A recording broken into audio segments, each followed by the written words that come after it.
Ryan, sumagot ba ang China sa imbitasyon sa kanila ng atin ito coalition? Monica, hindi sumagot ang China sa imbitasyon ng koalisyon. 2 buwan simula nang magbigay ng imbitasyon ang atin ito coalition sa isasagawang Peace and Solidarity Concert na magsisimula nga ngayong araw. Pero hanggang ngayon, walang tugon ang Chinese Embassy tungkol dito. Sabi ng koalisyon, pinadalhan nila ng imbitasyon ng lahat ng mga karatig bansa na claimants din sa South China Sea gaya ng Indonesia, Malaysia, Vietnam, Brunei at China. Actually, yung ating peace concert at sea, it's an invitation for peace among our neighboring countries, kasama doon ang China. Iniimbitahan natin sila na sumama sa ating pagtindig para sa kapayapaan. We also sent letters actually in inviting representatives of the embassies.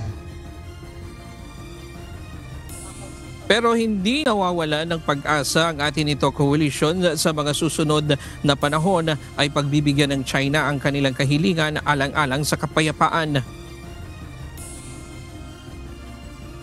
Malay natin, makajamming pa natin sila in future events.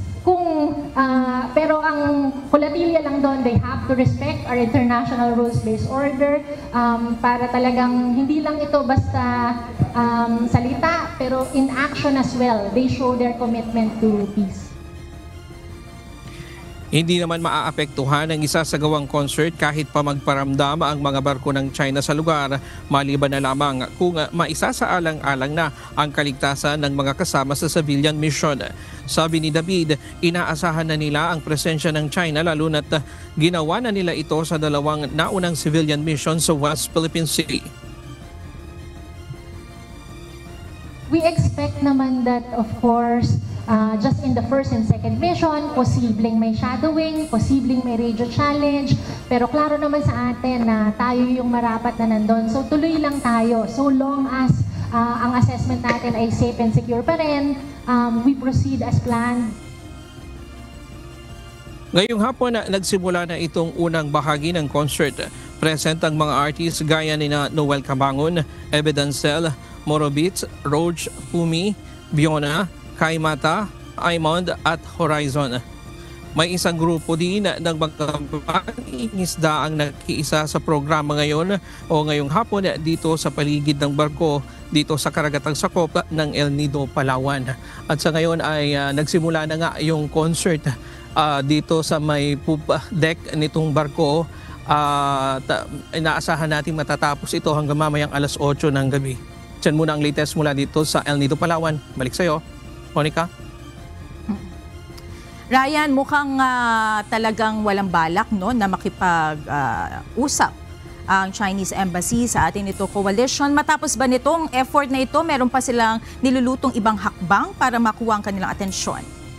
Ryan.